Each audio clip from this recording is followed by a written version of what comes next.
안녕하세요. 피부 진료하고 있는 김익도 원장입니다. 다이어트 진료하고 있는 김정상 원장입니다. 미용 진료하고 있는 박한상 원장입니다. 네, 2025년 을사년 새해가 밝았는데요. 우리 모두 구독자 여러분께 새해 복 많이 받으세요.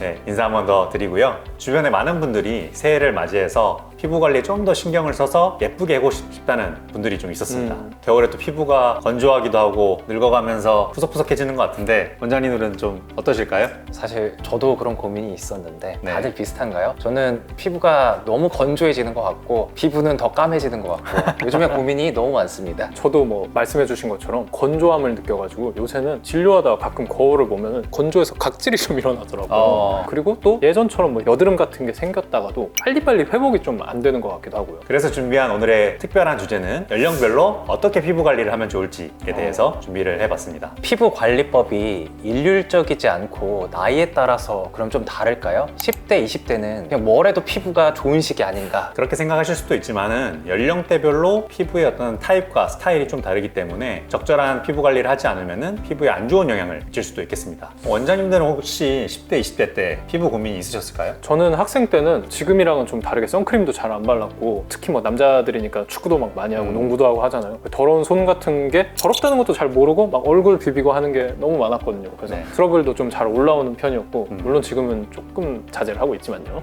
10대, 20대 때 문제가 피지의 왕성한 분비로 인해서 말씀하신 트러블들이 유발될 가능성이 높습니다. 그리고 20대가 되면서부터 화장의 빈도수가 늘어가게 되면서 모공을 화장이 맞게 되고 피지가 저류되는 현상이 발생을 하는데요. 그렇게 되면은 여드름균이 유발되면서 염증 반응이 일어날 수 있게 되는데요. 그러면은 10대, 20대 때는 어떻게 피부 관리를 하면 좋을까요? 아무래도 뭐 여드름이 많이 난다고 하셨으니까 피지 분비가 되는 거를 조금 줄여본다던가 화장을 조금 덜 해본다던가 뭐 그런 방법 아닐까요? 네, 첫 번째로 피지의 증가를 좀 줄이는 방향이 중요하겠습니다. 식습관을 좀 조절을 해볼 수가 있겠는데요. GI 수치에 대해서 알고 계실까요? GI 지수는 우리 몸의 혈당이 올라가는 속도를 수치화해 놓은 것이죠. 0에서 100까지 수치가 있습니다. 네, 그래서 10대, 20대 때 많은 사람들이 GI 수치가 높은 달달한 디저트라든지 정제된 탄수화물 같은 빵, 탄산음료 이런 것들을 많이 섭취하게 되는데요. 혈당이 올라가게 되고 그러면은 호르몬의 조절이 원활하지 않게 되면서 피지의 분비를 증가시킬 수가 있기 때문에 자제해서 먹어주시면 좋습니다. 그리고 두 번째로 세안의 부분을 말씀을 드리고 싶은데요. 요새 남성분들도 비비크림이라든지 톤업 선크림 등 간단한 화장을 하는 경우도 많아졌습니다. 그래서 그 경우에는 세안을 꼼꼼하게 해주시는 게 중요한데요. 아침에 일어나서 자면서 쌓여왔던 노폐물이라던가 피부에 남아있기 때문에 물로만 세안하시지 마시고 적절한 세안제를 가지고 가볍게 세안을 해주시는 게 추천을 드리고요. 선크림이나 혹은 비비크림, 메이크업을 했을 경우에는 적절한 이중 세안을 해주시는 게 좋은데 피부 타입에 맞춰서 클렌징 오일, 클렌징 크림 등등으로 1차 세안을 하시고 그 다음에 클렌징 폼이라던가 이런 것들을 이용해서 꼼꼼하게 2차 세안을 해주셔야지 메이크업이라던가 이런 물질들이 피부에 남지 않고 깔끔하게 지워질 수가 있겠습니다. 그럼 1, 20대는 클렌징만 잘 해도 기본은 되는 거네요.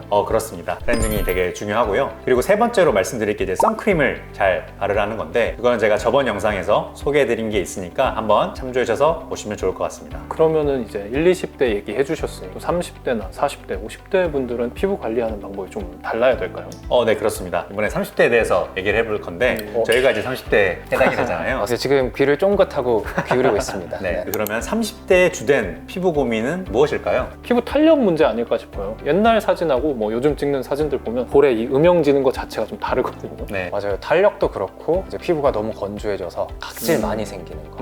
말씀해 주신 대로 20대 때는 탄력이 떨어져서 오시는 분들은 많이 없으신데 30대가 되면서 콜라겐이 감소하고 피부의 탄력이 떨어져서 이중턱이라든지 피부의 늘어짐 그런 리프팅의 니즈를 갖고 오시는 분들이 많으신 것 같습니다. 그럼 피부가 탄력이 떨어졌을 때 어떻게 관리를 하는 게 좋을까요? 30대의 피부 관리법에서는 첫 번째로 보습을 잘하자입니다. 10대, 20대 때는 아까 말씀드렸다시피 피지 분비가 어느 정도 적당히 일어나면서 보습제를 잘 바르지 않고서도 피지 분비가 수분을 보호하는 그런 역할을 해주긴 하는데 30대가 되면서부터 피지 분비가 조금씩 감소하기도 하고 피부 속에 있는 수분도가 많이 떨어지면서 이런 부분을 채워주는 게 중요합니다. 그래서 피부 타입에 맞는 보습제를 선택하셔서 적당한 양을 발라주시는 게 중요합니다. 보습이라는 게 건조한 부분들을 도와주면서도 탄력에 도움이 된다는 것이죠. 그렇습니다. 두 번째는 화장품 개수 다이어트인데요. 피부가 건조하다고 여러 개의 화장품을 덧바르시는 분들이 계십니다. 저도 요즘에는 아무래도 좀 몸이 건조하고 하다 보니까 이전하고 다르게 다양한 이 수분크림 제품들, 뭐 다양한 바디 오일 같은 거 찾아서 여러 가지 종류를 발라보고 있는데 개수 다이어트라고 하니까 이 화장품 개수 자체를 줄이는 거를 말씀하시는 건가요? 네, 물론 계절에 따라서 보습제 종류를 선택하는 게 중요한데 지금 요새 사람들을 들어보면은 건조하다고 느끼기 때문에 되게 여러 가지 5중, 6중의 화장품을 바르시는 분들이 간혹 계십니다. 보습제에는 간혹 밀폐제라고 하는 기름막이 함유되어 있는 경우가 있습니다.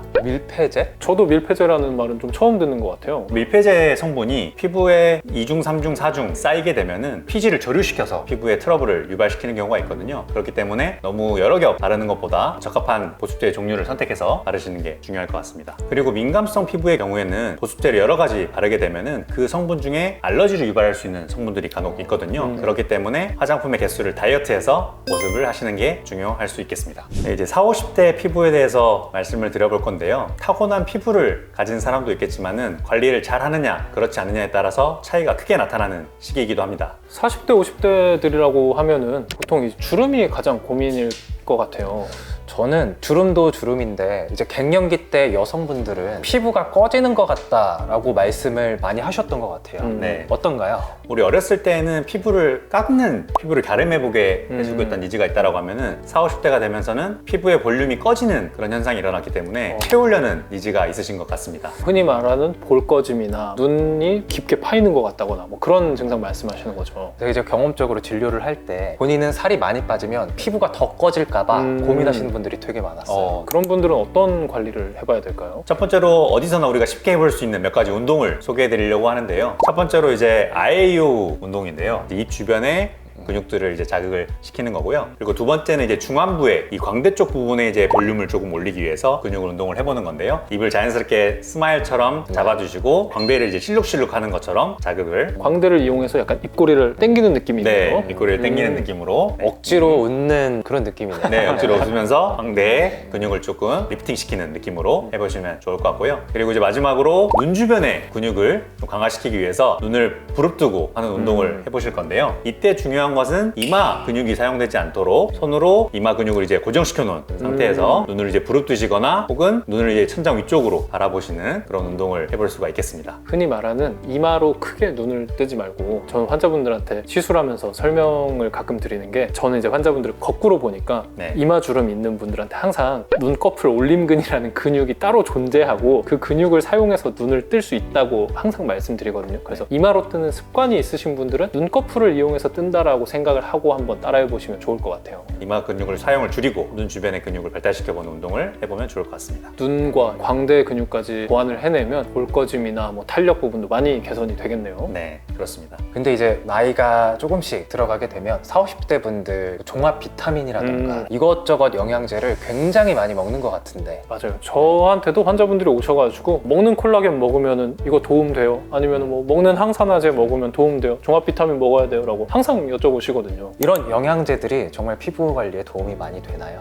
네, 물론 도움이 되고요. 주변 분들이 원장님은 그러면 피부 관리 어떻게 하세요? 라는 질문을 하곤 합니다. 그럴 때마다 저는 한약을 복용합니다 라고 얘기를 합니다. 한약 복용을 해가지고 피부에 도움을 줄 수 있다 이런 말씀이신가요? 네, 여러분은 평소에 과로했거나 아니면 술을 많이 마셨거나 한 다음 날에 피부가 푸석푸석해지고 다크서클이 더 심해지고 그런 경험 해보셨죠? 그게 왜 그러냐면은 몸의 컨디션에 따라서 피부에 증상이 나타나는 건데요. 한약을 복용했을 경우에는 개개인에 대해서 어떤 부분의 기능이 떨어져 있는지 정확한 진단을 통해서 한의사가 처방을 해주기 때문에 떨어진 부분들의 컨디션들이 회복이 되면서 자연스럽게 이제 피부가 좋아지는 그런 효과를 얻으실 수 있습니다. 그러면은 저랑 익두 원장의 나이대는 비슷한데 처방되는 한약이 다를 수 있다는 얘기네요. 그렇죠. 어떤 사람은 탄력도가 떨어질 수 있고 어떤 사람은 피지 분비가 많은 사람이 있을 수가 있고 각각의 상태에 맞춰서 들어가는 약제 종류를 다르게 처방하는 경우가 있겠습니다. 오늘 이제 박한상 원장님께서 연령대별로 나눠가지고 한번 쭉 설명을 해주셨는데 간단히 간단하게 연령대별로 어떤 것들을 관리해야 피부에 좀 도움이 될지 한번 정리를 해주셨으면 좋겠어요. 10대, 20대 때는 피지의 증가 그리고 화장품 빈도수가 높기 때문에 클렌징을 잘 하고 피지 분비를 줄이는 노력을 해보자. 그리고 30대 때는 탄력이 떨어지는 고민이 있기 때문에 적절한 보습제를 선택을 하고 화장품 개수를 다이어트를 하는 게 중요할 것 같습니다. 그리고 40, 50대는 주름이 생기고 볼륨이 꺼지는 고민이 있으시기 때문에 아까 가르쳐드렸던 운동을 같이 해보시고 한약 복용해서 피부 컨디션을 좋게 하자. 오늘 원장님께서 피지 관리나 아니면은 화장품 개수 다이어트 또 아주 중요한 운동법 같은 것도 다 소개해 주셨는데 다음에도 또 좋은 영상 준비해 주실 거라고 믿고 여기서 마무리하도록 하겠습니다. 그러면은 다음 영상에서 만나요.